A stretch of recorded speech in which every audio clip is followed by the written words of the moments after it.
what's going on, beautiful jellyfish? It's Tracy. Thanks so much for taking a little bit of time today to hang out with me. I really appreciate it. And in today's video, we're going to be talking about Red Zelda. She's dramatic. We're going to be talking about Red Staples. This is part 4. Yes, part 4.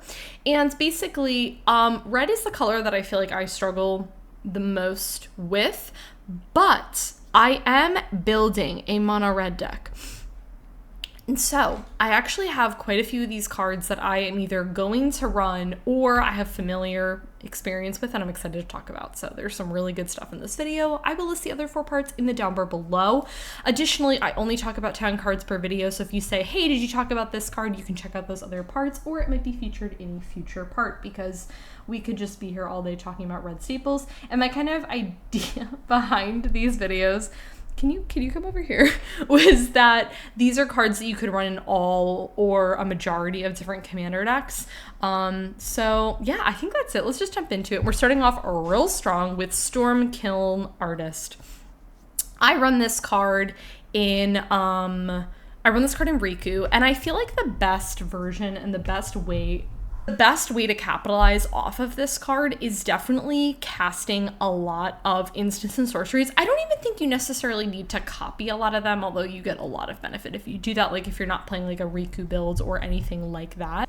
Sorry guys, Zelda just left. She's taken up a lot of space. She's put herself right in front of the camera.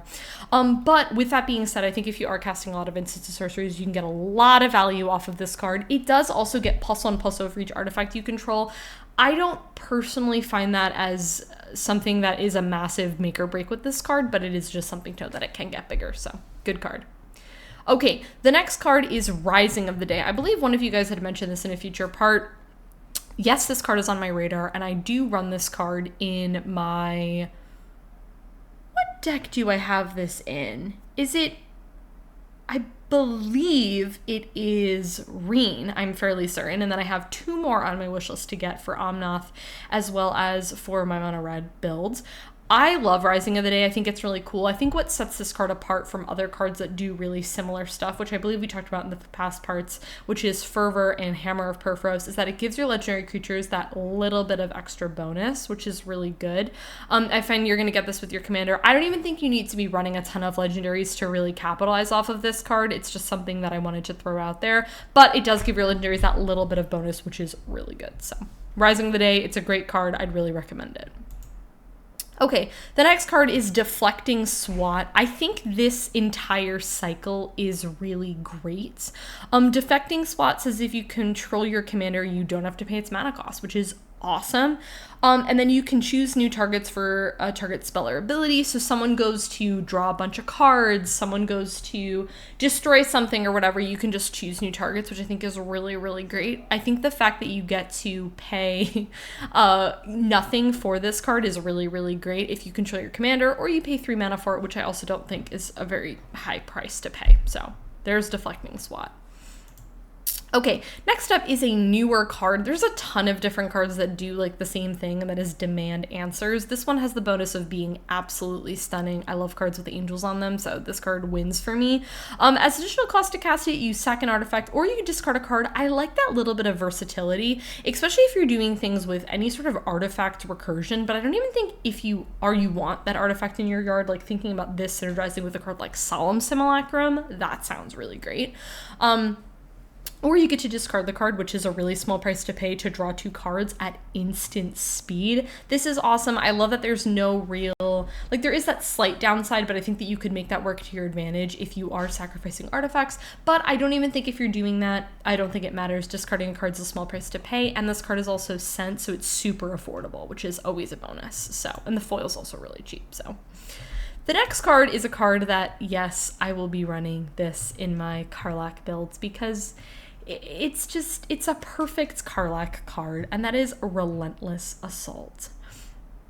This card feels ridiculous for what it is. This card feels ridiculous for what it is. It's 4 mana to get an additional combat phase. Now, it is at a sorcery speed, so, you know, you can't do this in combat or anything like that, but I don't even think that matters. Getting to go super hard, super aggressive with all of your creatures, and then get that additional combat phase, and then get that additional main phase is incredibly strong for only 4 mana. This is a really aggressive player's dream card, I feel like. It's very good. Okay, next up is Mana Geyser. This is a card that might be a little, you know, you might be holding on to it for a couple of turns, but I don't necessarily think that that's a bad thing. Mana Geyser is you get red to your pool for each tapped land your opponents control. I feel like this card works best case scenario in a mono red deck, or a deck that you don't mind having a bunch of extra red mana laying around. Like, for example, this to me in a dual colored deck, but you're not really going to be capitalizing off of the red mana. So I'm thinking, for example, in like my Mugus builds, I have a lot of black symbols in that deck, so this card would be a little bit tough for me to cast, but I am going to be playing this in mono red because, I mean, why would I not? 5 mana to get a bunch of mana, you know, a bunch of mana for all the tapped lands. It's great. Everybody taps out for stuff and you just get a bunch of mana. Come on, that is so good. Oh, this card. Oh, I'm so excited about this card. I'm so excited to play with this card, and that is Combustible Gearhulk. I really like this whole little cycle of Gearhulks. The red one I just think is incredibly strong. So first time it's got first strike 6/6 for 6, which is pretty good. When it enters the battlefield, target opponent may have you draw 3 cards. Now here's the thing about Combustible Gearhulk is most of the time you're going to be getting those 3 cards because the other side of this card is ridiculous. If the player doesn't have you draw 3 cards, you put the top 3 cards of your library into your graveyard. Then it deals damage to that player equal to the total CMC. I watched this card. Okay, my friend Trav has this in the new, I forgot what the commander name is. It's the cycle that was in, I don't even know what it is, but it's the one that doubles damage, but it's not combat damage. It's that one. And so for this, he ended up playing this, and the person took the damage instead and ended up taking like 20 something, and then it got doubled. So it wasn't 20 something like 40, it was like 20 total or whatever for the CMCs, which I think most of the time you're going to be getting 3 cards, but I think drawing 3 cards as that is so incredibly strong, and you're left with the 6/6 with first strike. This card's awesome. I'm so excited to play it. Another card that is on my list is Delina Wild Mage. Okay, let me just say, if I get to draw, yes, but if I get to roll a dice for whatever, because I'm giving my opponent a token or I'm getting something with it, I just love that. I'm a sucker for that. I love the fact that I get to do that and then I get something. And even if I don't get necessarily the best option, I'm okay with it because it's fun. I get to roll a dice and it's some mystery effect. It's fun, okay? Okay, so when she attacks, you choose target creature you control. Then you get to roll a d20. If it's 1 through 14, you create a tapped and attacking token that's a copy of it, but it's not legendary. So you can target your legendaries, which is so cool.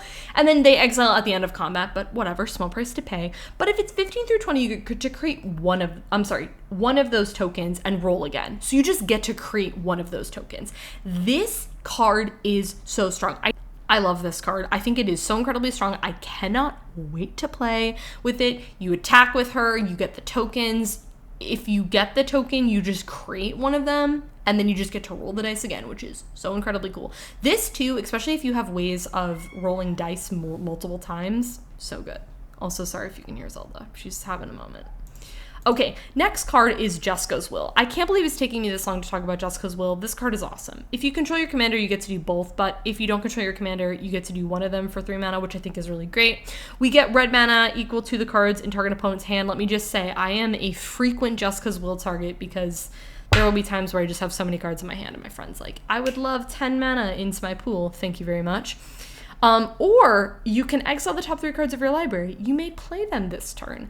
I think that red is doing this really cool thing where they're getting that little bit of card advantage, but they're doing it in a really interesting way because they're having it exiled, it's a very fascinating mechanic. I really enjoy it. Jeska's Will is an expensive card, but I do think that this card is worth it. If you have your commander, getting the chance to do both of these things is incredibly strong.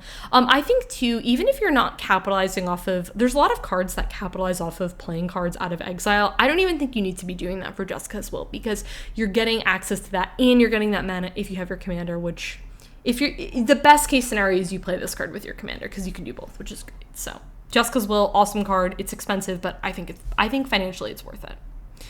Okay, last card is kind of an older card, but I like this card. I think it's really cool, and I think if you're doing ways to manipulate the top card of your library, I think this is really cool, and that is Reforge the Soul. I think, you know, those wheel type of effects cards are really strong. The problem is Wheel of Fortune is a very expensive card. Reforge the Soul is significantly cheaper. It's still, I mean, it's still like a $7 card, which is pretty, can be pretty expensive, but I think this card's really cool. So it's got that miracle cost if you flip that off of the top. I think even casting this card for 5 mana though is not bad at all. So each player discards their hand and then draws 7 cards. So Reforge the Soul. Really good, got that wheel effect. It is each player. This is really great if your hand is low or you know somebody just tutored for something or whatever. Just something to note, it does hit everybody, but I feel like you can make some friends with this card and friends with people and be like, hey, I'm gonna be doing this. So I like this card. It's not currently on my list for my mono red deck. That might change though. Those cards are kind of up in the air for me right now. So, but I do think Reforge the Soul is a cool card for that wheel effect. So guys, that is it for 10 additional red cards. I really hope that you guys enjoyed this video. I'd really like to know what cards you'd like for me to talk about in future parts. If you enjoyed this video, go ahead and give it a thumbs up, subscribe to my channel if you're not already, and I'll catch you on my next one.